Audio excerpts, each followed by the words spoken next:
Елінен жасаған бір үлкен қателігім үшін кешірім сұраймын. Еліміздегі соңғы шок жаңалық десек те болады. Себебі соңғы кезде рилсмейкер болып пайда тауып жүрген Әлішер Теменов ақиық ақынымыз Мұқағали Мақатаевтың әруағына тіл тигізді. Оның негізгі бастапқы ойы өз әлінше Мұқағали ақынның өлеңіне разбор жасамақшы екен. Мұқағали ақынның туған күн өлеңіне разбор жасаған Әлішер Теменов бүкіл қазақтан иіліп кешірім сұрады. Себебі оның разборында өте лас сөздер айтылған еді. Ол өзінің разборында былай дейді: Мұқағали Мақатаев жалпы жаловаться ете беретін сорлы еркек болды ғой. Вот сондай. Бүгін менің туған күнім, ой пәләй, мына адамдар неге жатыр тойламай дейді. Сен бірінші жасасаңшы туған күніңді, сосын барамыз ғой дейді. Осы сөздердің арасында өте жаман орысша сөз айтты.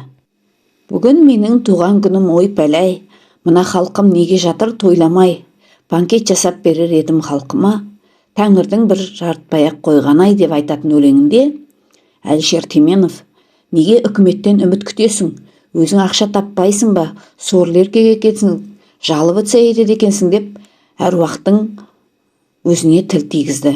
Бұл өте надандықтың, нашарлықтың белгісі деп білемін өз басым.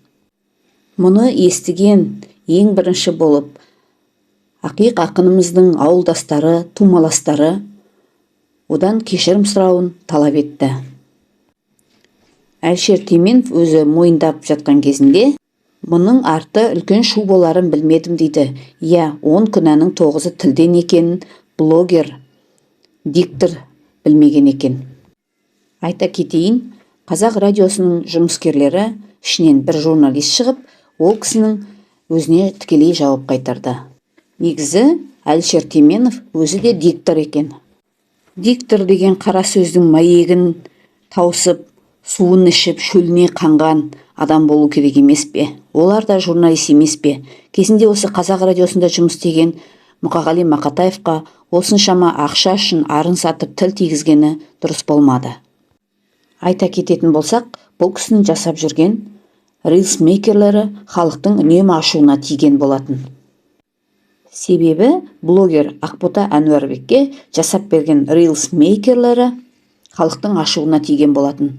Яғни қандай сөздер? Кедей адам плов таңдайды, кедей адам кітап оқиды деген сияқты көп сөздер айтылған болатын. Жан жүрегімен жанып кешірім алмасаң, кетті, бітті, кетті, ұрпағыңа кетті.